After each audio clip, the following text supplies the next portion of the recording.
Hey guys, what's up? What's going on? It's your girl, Amara la Negra. And welcome back. Welcome back to my show, Exactly Amara.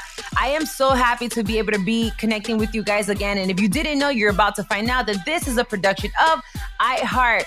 Thank you so much for tuning in. And by the way, as usual, don't forget to give us our 5 stars. Mi amor, dame mis 5 estrellas because yo me lo merezco. I give you all of me. I give you a really good ass show. And I'm exactly me, unfiltered, uncensored, and you guys love it. Subscribe to the podcast on the YouTube channel as well. So if you didn't get a chance to hear it or you want to see it or whatever the case may be, we're also on the YouTube channel. Just go to search bar and write Exactly Amara o Amara la Negra para que me chismose la vida, que rico.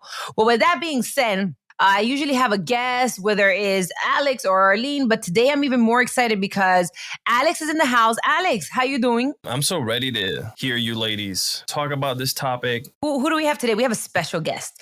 Yeah, we do, man. So our special, wonderful guest that's joining us today, she's a Puerto Rican actress, stand-up comic, and most importantly, a mom.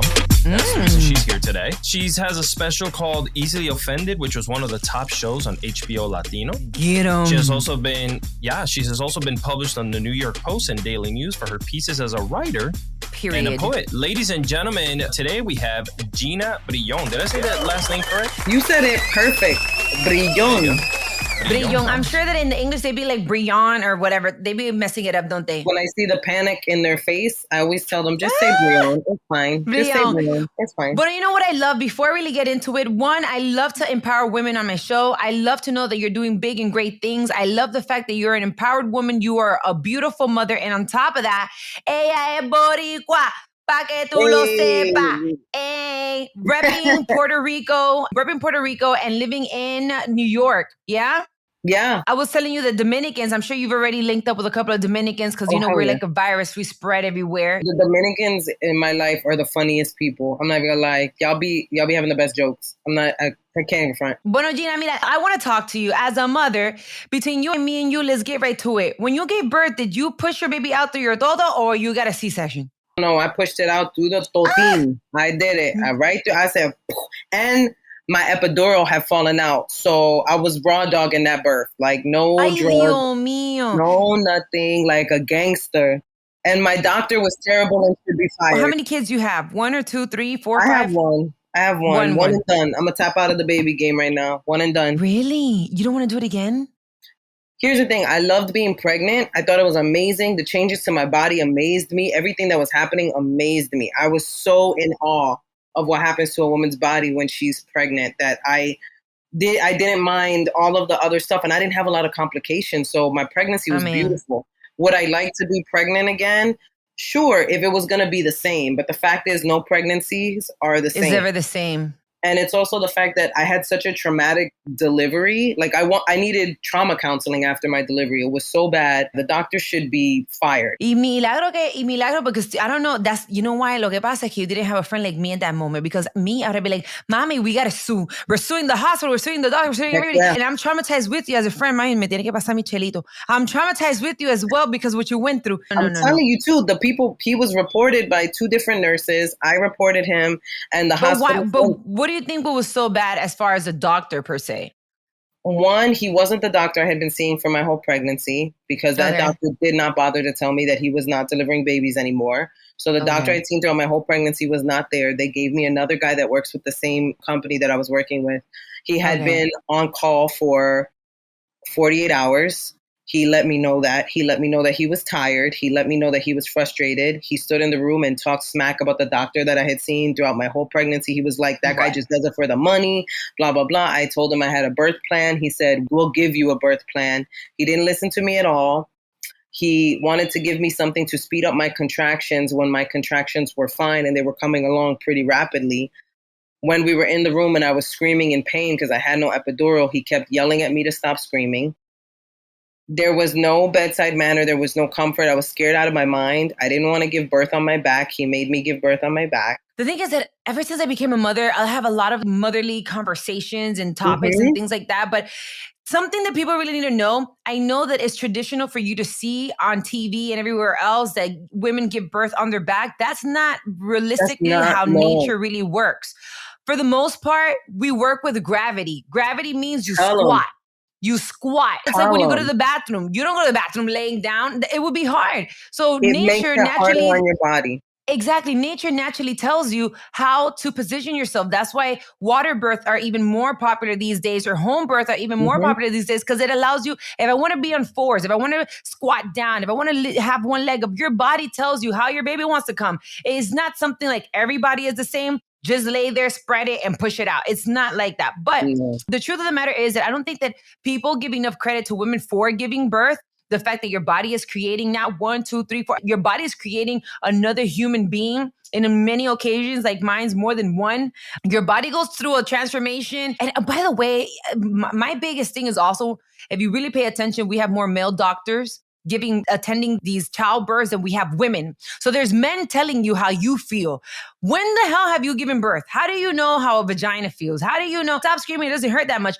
Really, let's try pushing out a whole baby out of your dingling hole. Let's see if that's not going to hurt. I'm telling you, he had no empathy whatsoever. In many occasions, you get epidural. The epidural may wear out and you're naturally there just literally in pain. So there's so many things that happen to your body when you give birth. But the process of giving birth is hard. Now imagine the process of healing. And that part of healing includes the part that I want to talk about today. Let's get into it. Life after having children, life after birth. What happens? How do you recoup? How do you heal? And how do you have sex again? I'm just saying, I want to ask Alex first. So were you there when your wife, were you there when your wife had your babies? Yeah, of course I was. Yeah, 100%. But you were there like holding her hand, or you saw it come out? I saw everything. I was there holding hands, cutting the umbilical cord, all of the above. You smelled it and everything? Because you know that it has a particular smell. You know, when your baby's inside and the water breaks, you know, there's a particular smell. The vagina opens. You see it little by little. The whole process. You were there? Yeah. And to be honest, I don't remember there being a smell, so I don't know. It happens in many occasions. Not for everyone, but for the most part, it happens in many occasions. But nothing happened to you. No, man, I was cool as a cucumber. You weren't one of those fathers that were like, oh, I'm about to faint. Oh my God, I can't do it. I was ecstatic because the whole process of, oh my God, here's a kid that I helped create and it's out here now. I know, but my question is, how did you want to have sex again? Obviously, you have to wait. So you're not doing anything right away. And that waiting period is, you're very busy. You're with kids. You're up till 4 a.m. or at 4 a.m. Like there's no thoughts going in your head besides, how do I take care of this child and make sure this child is in perfect health? Yeah. And take care of him or her as much as I can. Alex, I wish more guys were like you, because there's a lot of husbands that complain about how they can't have sex with their wives after having a baby. And do you realize what that woman just went to? She has ice packs on her coochie. Like, she has ice packs on her coochie. Okay, so you were cool with having sex again, no pasó nada. You were cool with losing your face back in it. Like, blah, blah, blah. You were cool with it. No hay problema. Okay, how about you, Gina? Because in my case, I had a C-section. My todo didn't even find out. I'm lying. The body does feel a little bit, because in my case, because of the weight of the girls, I felt a lot of weight on my uterus y todo lo demás. But the truth is, in many occasions, the weight, even just that, some vaginas, the muscle goes completely back, some, which is normal and natural. And I think we also need to normalize this. Some women, their vagina walls may be a little bit looser because of the pressure, because of giving birth, because of many things. And it's okay to go to your doctor and get a couple of stitches. No pasa nada. Normal. You don't got to feel guilty. You don't have to feel self-conscious. You don't have to feel like less confident about yourself. Nada de eso. It's nature.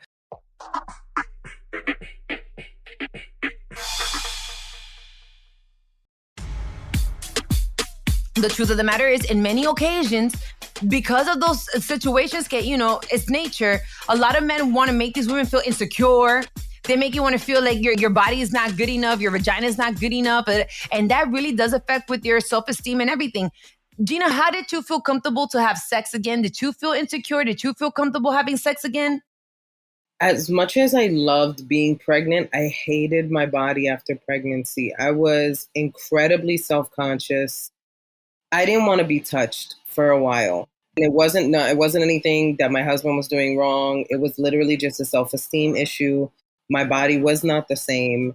I was healing. I was breastfeeding. There was so much going on with my body. His major concern was me healing. Thankfully, I married a good one who his major concern was like, heal up first. I think what you did is amazing. Right. He was very reassuring. I think you're beautiful. Because we tend to see these, no shade, but we see a lot of these Instagram moms that within 2 months look like supermodels again. And it's I like, was one of them.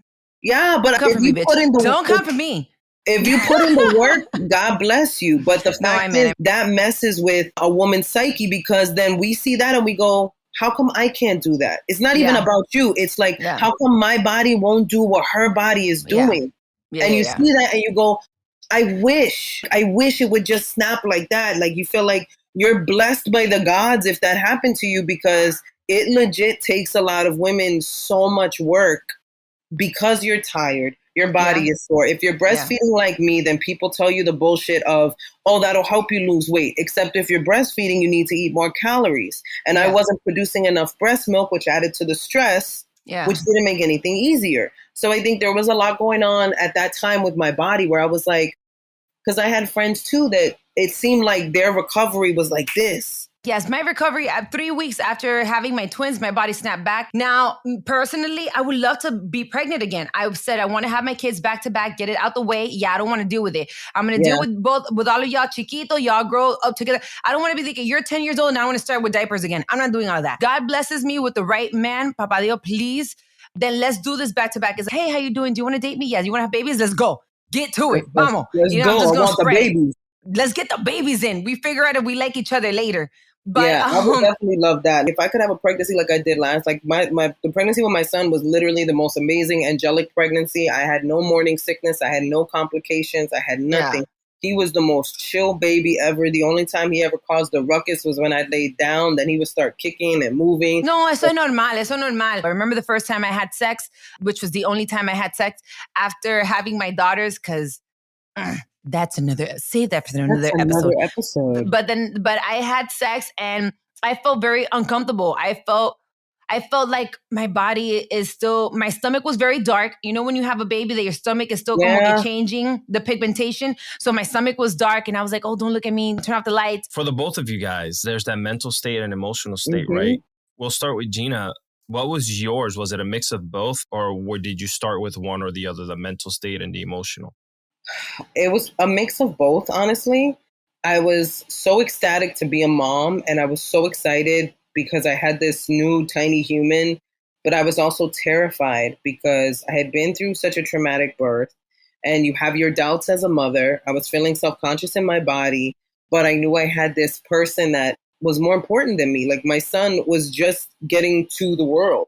And so for the most part, for as long as I could, put my feelings and my emotions on the back burner until, hey, maybe you should talk to somebody, because I was really struggling with what was described as the baby blues. It's not quite postpartum, but I had a lot of depression, not about my son, but just about everything else that I was feeling. I was overtired. I wasn't making enough breast milk. My body wasn't the same.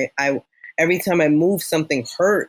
And so I'm not a kind of person that like can sit still for too long. Like I have to be doing stuff. And so who are you telling? Girl, it was driving me crazy to just be stuck and have to sit still. Like, no, Gina, let me ask you something. But when you were pregnant, did you have sex a lot? Because I don't know. The people may make me seem, oh my God, were you one of them? Hell yeah. I was having fun. No. Really? I was having fun. And you know what's funny? One of my friends had even said it.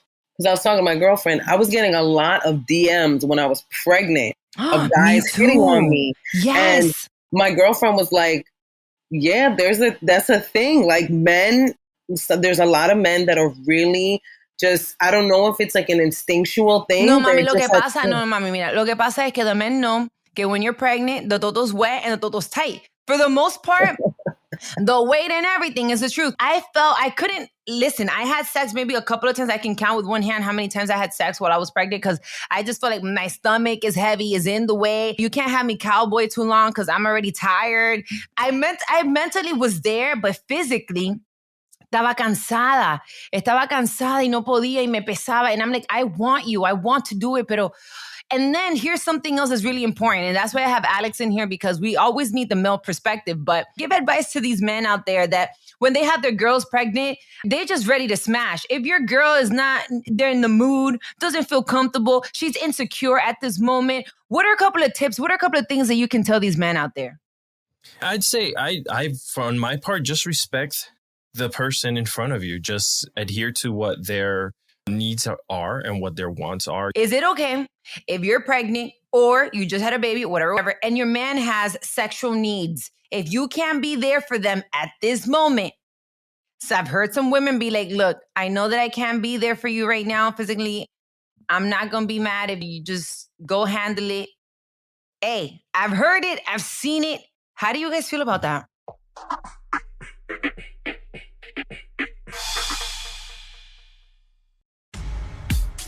I think it's a messy situation that you create, because even if you're okay with it logically, there's a part of you emotionally that is going to be affected by that decision, whether or not you want to admit it. Now, logically, doesn't make sense to be like, I can't perform that for you, so go get it taken care of elsewhere. Yeah, sure, if you think about it with a certain sense of logic, yeah, but there's always going to be a part of you, because once you let a man step out on you in that occasion, then you're giving him license to do it again, because you've already given permission. So now what happens when it's not about you physically healing, but let's just say you have a child and now you're just tired from the day and you don't want to do it? Is he allowed to step out on you then? So you really have to think about more so the future implications of what you're doing. And also, what if your kid ever found out that you let their dad step out? Then you're creating this narrative of it's your job as a woman to service your man all the time. Otherwise, you're of no service. Ahora, I want to say something else too. Now, let's get to it. As much as I support las mujeres al poder, women power, who run the world? All of us. I get that part. However, I'm going to defend the men for half a second, just half a second. In many occasions, only half a second, mami. In many occasions, hay muchas mujeres que aprovechan the fact that you had a baby, you're stressed out. I get all those things. But you also have to understand that when you are in a relationship with a significant other, as much as that person can be understanding, you two have to reciprocate. I know that there's a moment que tú no te bañas. Many women go through depression. And I've seen it and I've heard it. You go through depression, you go through postpartum to the point where you don't want to shower, you're tired, you're depressed, you don't want to talk to anybody, you're angry, you don't even want to see your baby, you don't want to hold anything. That's amargada. But we understand that those are chemical things that are happening in your brain, your spirit, your body. You're not prepared. You can't drag that on forever. It's you and me doing this together. We had a baby together. We're doing this together as partners. You leave the men in the back burner. And mommy, if for any X or Y reason, you're not prepared physically because you're healing and you're going through a process normal, mommy, there's other methods.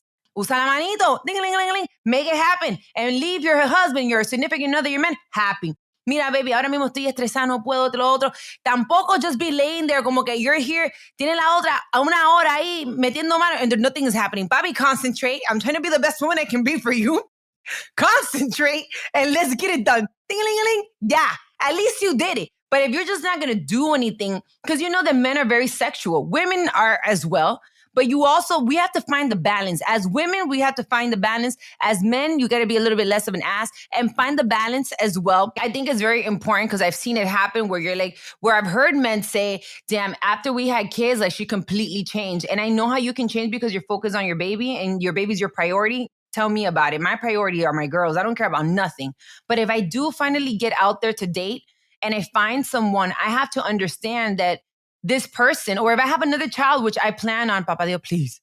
If I have another child, I have to understand that this person has needs. And those needs, you need of me as your significant other, un cariñito, un abrazo, una mamadita. I mean, hey, you got to do something. You got to do something. And the same thing goes for a woman as well. In many occasions, men also don't just expect her to come like a Victoria's Secret model and just lay on you, que la más sexy. Sometimes you have to look for her. Do nice things for her. Caress her, touch her, deposit some money in the bank account. Do something. Juice her up. Because I know you pour some coins in there, you know what I'm saying? I may start loving you a little bit more. I think it's important not to, like, for both people in a relationship, especially when you're having a baby, to be conscious of, even for your own selves as individuals, that's a part of depression. That's a big sign of depression. Yeah. So I think if your partner is going through that, like, it's important to address what the underlying issue is as to why you're wearing sweatpants all day, why you don't want to get out of bed all day, why you're not affectionate anymore, why you can't. Those are underlying issues of something that could be a more serious problem. And if you don't... How long can depression be? Because I understand the depression in the beginning, and I get that part. But I know of women that will use this excuse of depression and drag this. Your kid is already like in the elementary school and you're still depressed. We need to figure this out. Yeah, because then it's, are you dragging this out, or did this go addressed for so long that now this has become your issue for life because nobody addressed it, especially you as a person, because it's your responsibility to go, I feel off, something's wrong.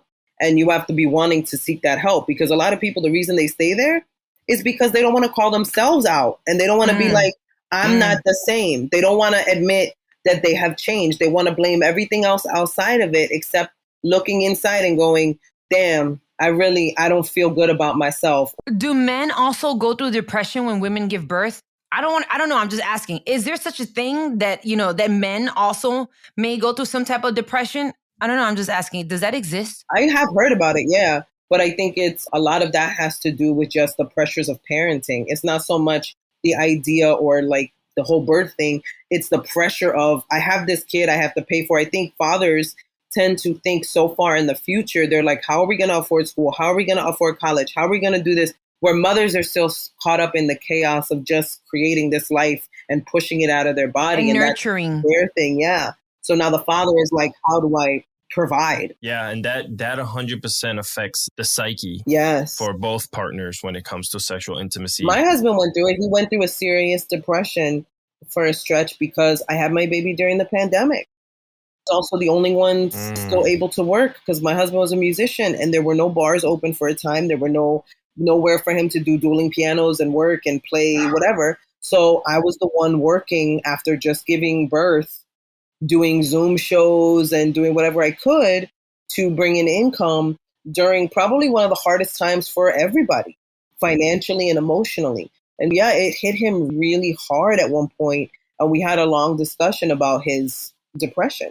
Now, here's something else I want to know. How do you get back into wanting to have sex when you're thinking about all these things? Que es otra cosa que pasa. In many occasions, it's not even the physical part. Let's say that my toto already healed and I'm ready to rock. But in my mind, I'm like, while we're having sex, in my mind, I'm over here thinking about, hay que pagar los biles. You're not making enough money in many occasions. I got to bring in the income. How am I going to work? You're over here too busy with your ding-a-ling all ready to go. And I'm over here thinking about how I'm going to get this money. Instead of being hard all the time, you should start thinking and get another extra job. Or you just be thinking so many things. Because I remember at one point, I went through it as well. You're over here trying to be sexy all the time. And I'm over here thinking, I got 2 babies to feed. I got 2 things to do. I got 2 this. I got to handle this. How do I do this? And when you're a woman like myself, que tú eres empoderada, you're independent, you're hardworking, you're that you're not just depending on your man or somebody else to do something, it's very hard for you to sexually be motivated again.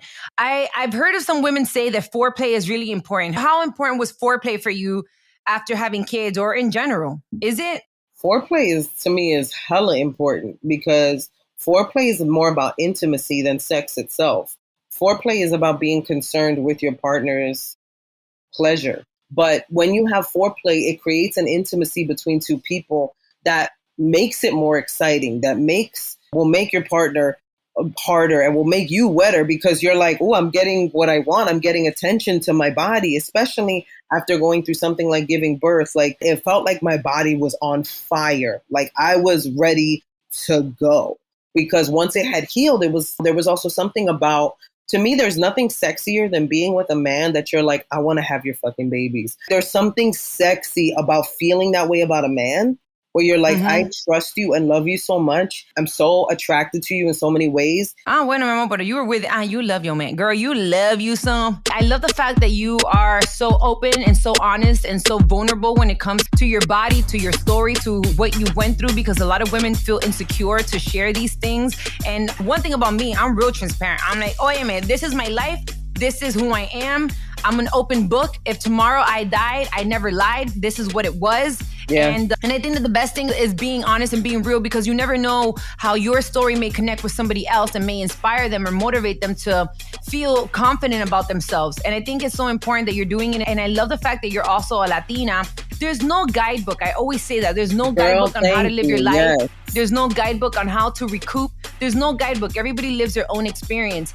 And because I love the fact that you're being like this and you're supporting our community by being honest, what are some of your next projects? What else do you have going on? Ooh, I got a couple things going on. There's a podcast that I've just done called The State of Women that drops on all podcast platforms. And it is literally just what the title says. We're talking about different laws as they apply to women. And believe it or not, we found so many laws in all the 50 states, within all the 50 states, that were different and damaging to women and dangerous for women.